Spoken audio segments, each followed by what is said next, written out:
Hello to all. I am Dr. Alkesh Agarwal and presenting this lecture, which is mainly focused on standard canonical forms. So, the contents of this lecture are first, I'll discuss about the types of standard canonical forms, which are mainly SOP, that is sum of product, and PS, that is product of sum. Then I'll discuss how to write a Boolean function in terms of min terms. Then I'll discuss the process of conversion of a Boolean function from SOP to PS form. And then finally, I'll take on the discussion of writing a Boolean function in terms of max terms. These are the reference books, which include a book, Digital Design, authored by M. Morris Mano and M. D. Saletti. Another book is Modern Digital Electronics, authored by R. P. Jain. To start with, the standard canonical forms are of two types. One is SOP, abbreviated as sum of product, and POS, abbreviated as product of sum. So, with the sum of product canonical form, the terms associated are being called as min terms, and these min terms are also referred to as product terms. Whereas the terms that are being associated with the POS standard canonical form are called max terms, and they are also being termed as sum terms. So let us discuss more deeply about the concepts of standard canonical forms in terms of min terms and max terms. In this slide, it is mainly being depicted the, the three bit variables in terms of literals x, y, and z. So these designations x, y, z are being termed as literals. So here z is the least significant bit, and x is the most significant bit, and y is the middle bit.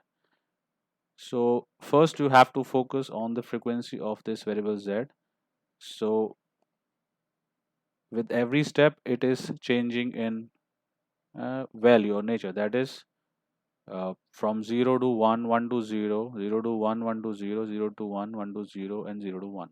The middle bit is at 0, 0, then changing from 0 to 1, then fixed to 1, 1, changing from 1 to 0, fixed to 0, 0, and then changing from 0 to 1, fixed to 1, 1.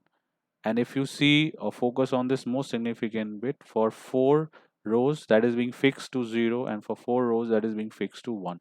So these are called frequencies of these uh, literals, or these xyz variables.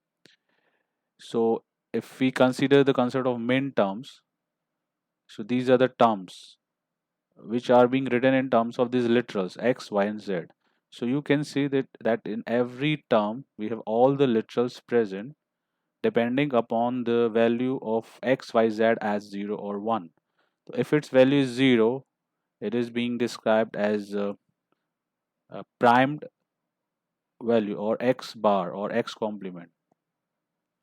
So if x, y, z both are 0, we have x bar, y bar, z bar, and this is the designation of min term. M stands for, small m stands for min term, and this subscript is decimal equivalent of this binary value. So this is 000 is representing binary value for decimal 0. So we have this designation as min term corresponding to the binary value that is corresponding to decimal 0. So we have m0. Similarly, then we have another uh,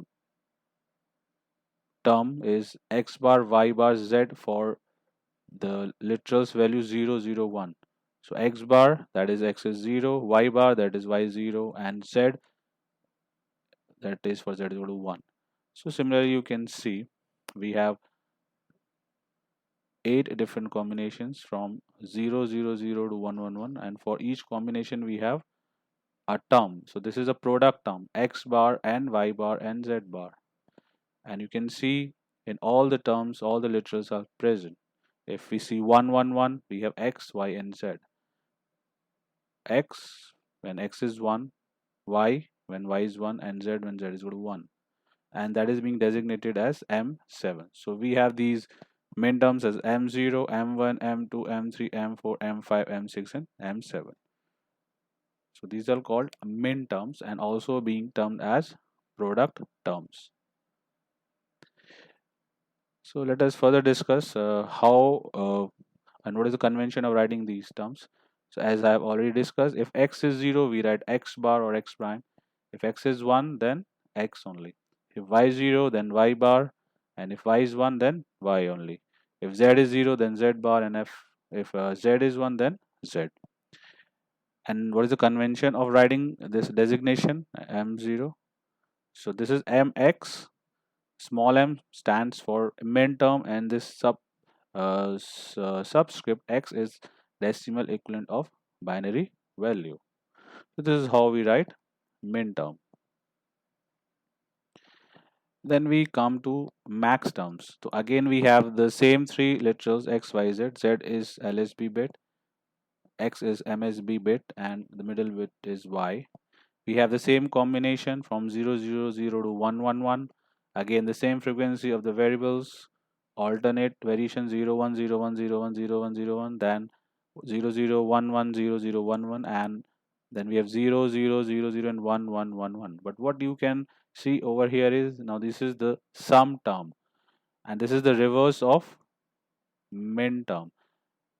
If you compare this, in the min term we have x bar and y bar and z bar, but if you take the complement of x bar and y bar and z bar, what you get is x or y or z. So here what you can see and compare is that these terms are reverse of the max terms are reverse of min terms, and the convention is also reverse. When x is 0 we have x, when y is 0 we have y, and when z is 0 again z. And the designation is capital M with subscript decimal equivalent. And again you can see that in each and every max term we have all the literals present, whether it be x or y or z. So you can take any value. We have, if we have 0 1 1, so we have x or y bar or z bar. If you all the values 1 1 1 1, we have x bar or y bar or z bar. So these are called max terms, and they are reverse of min terms, and they are designated with capital M with superscript decimal equivalent. So again, we can have a more clear idea what is the convention of writing these terms. So if x is 0 then x, and if x is 1 then x prime or x bar. If y is 0 then y, and if y is 1 then y bar. If z is 0 then z, and if z is 1 then z bar.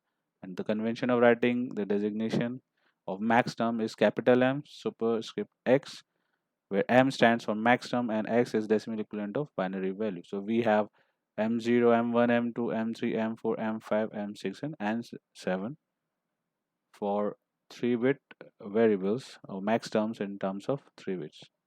And these are called sum terms.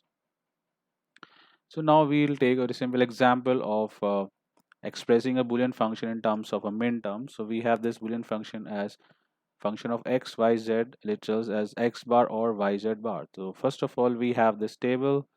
We have three literals or variables x, y, z.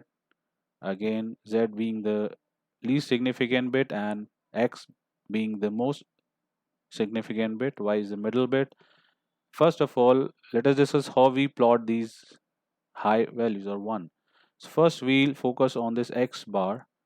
So we have two terms. The first term is dependent on only x bar, and the second term depends on yz bar. X bar means when x is 0. So this Boolean function is dependent or will be high when x is 0. First condition. Second condition is it will be high when y is 1 and z is 0. So you can see we have these value of x as zeros colored in yellow. So for all these rows we have x value, all this column or corresponding to all these rows we have this x value 0. So we placed 1 in this function value when x is 0. So for all these 4 combinations we have x is 0, so we put fx yz as 1 1 1 and 1. So this plotting is for x equals 0. Then second is y is 1 and z is 0. So you can see here in this row we have x, y is 1, z is 0. So already 1 is being placed because their x is also 0, and one combination is here when y is 1, z is 0, and we placed 1. So we have the value of this Boolean function as high for all these 5 combinations. Now we have written the min terms as I have already discussed will be x bar, y bar, z bar, x bar, y bar, z, x bar, y, z bar, x bar, y, z, y, because we have 0 0 0, so x bar, y bar, z bar, we have 0 0 1, x bar, y bar, z, 0 1 0, x bar, y, z bar, 0 1 1, x bar, y, z, and we have 0 1 1 0 as y, x, y, z bar. Corresponding that we have min terms m0, m1, m2, m3, m4. So we wrote, so we can write the Boolean function in terms of min terms as the sum of products. So these are product terms. So we have the sum of product terms m0 plus m1 plus m2 plus m3 plus m6. Another convention of writing Boolean function is summation m, that is summation of min terms, and these min terms are 0 1 2 3 and 6, 0 1 2 3 and 6. Or we can write Boolean function in terms of min terms itself. So we have x bar, y bar, z bar, uh, m0 is x bar, y bar, z bar, then plus we have m1 which is x bar, y bar, z, and so on. So we can write this Boolean function in this form. This is one of the form, this is another form, and this is the yet another form, and all are equivalent depicting this Boolean function in standard canonical form, that is in terms of min terms. So but this form is particularly more preferred, that is fx y equal to summation m 0 1 2 3 and 6. Now we have another process by which we can convert a Boolean function from min term to maxterm. So in the previous example, we saw we have a Boolean function fxyz is equal to x bar or yz bar, which we have written in this form or in this form or in this form. But I suggested that this form is more preferred. So now we take the complement of this Boolean function. So when we take complement of this, so now this complement of this will contain all the minterms which are not included in this. So the minterms that are not included in this are minterm 4, minterm 5, and minterm 7. So I have written f dash is of x, y, z is summation m 4 5 7. So the first step is to take the complement of the Boolean function. Now what does it says that the dependency of Boolean function is now on other minterms that are not present in the original minterm that uh, we have written in terms of standard canonical form. So this is first step is to take the complement of the Boolean function which is being written in terms of standard canonical form in terms of minterms. So the complement value will include all those minterms which are not present in its given form.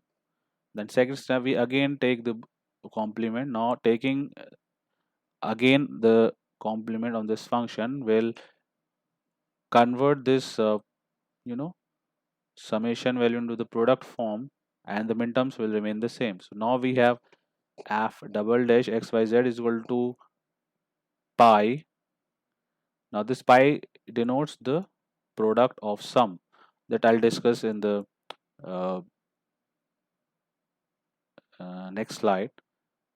But this symbol is for POS form, that is product terms.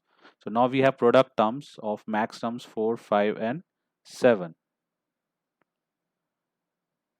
So like this, with the help of two simple steps, we can convert a Boolean function from